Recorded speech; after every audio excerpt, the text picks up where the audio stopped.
Love sex शेषरे धक्का प्रथमे प्रेम आउ तापरे विवाहर प्रतिश्रुति देई शारीरिक संपर्क रखिथिला प्रेमिक तेबे प्रेमिका गर्भवती हेबा नहीं जानिबा परे ताकू घरु डाकी नहीं योजनाबद्ध भावे हत्या करिथिला प्रेमिक।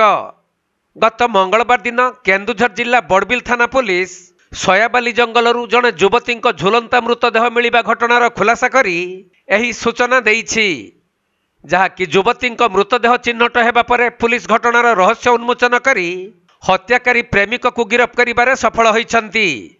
आउ अभियुक्त प्रेमिक युवक को नहीं घटनार सीन रिक्रिएशन करिछि बड़बिल पुलिस।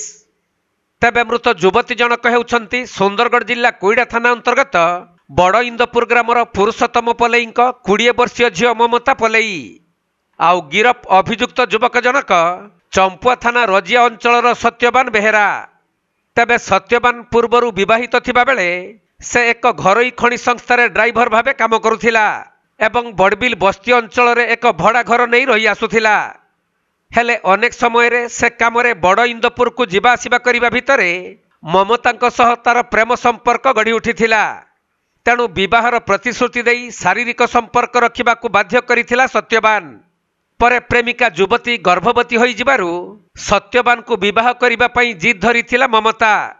किंतु अभियुक्त सत्यवानर उद्देश्य आउ किछि रहिथिबारु से तांकर जने बंधुक ठारू बाइक मागी बड़ इंदपुर जाई मंदिर रे विवाह करिबा कही ममता को साथी रे नहीं आसीथिला।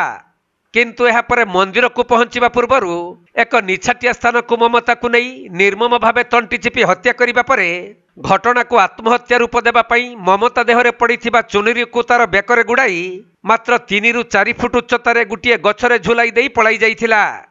तेबे युवती मृतदेह को पुलिस उद्धार करी यार तदंत करिबा परे विभिन्न दिग को अनुध्यान करी शेषरे अभियुक्त युवक को धरिबारे पुलिस सफल होइछि।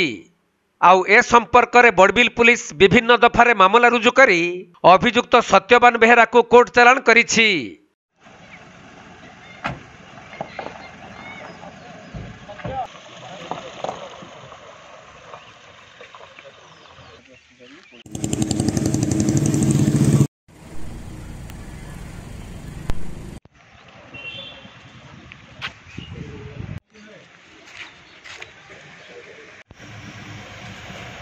केन्दुझर जिला बड़बिलरू दीपेश कुमार बेहेरा रिपोर्ट कोणार्क लाइव।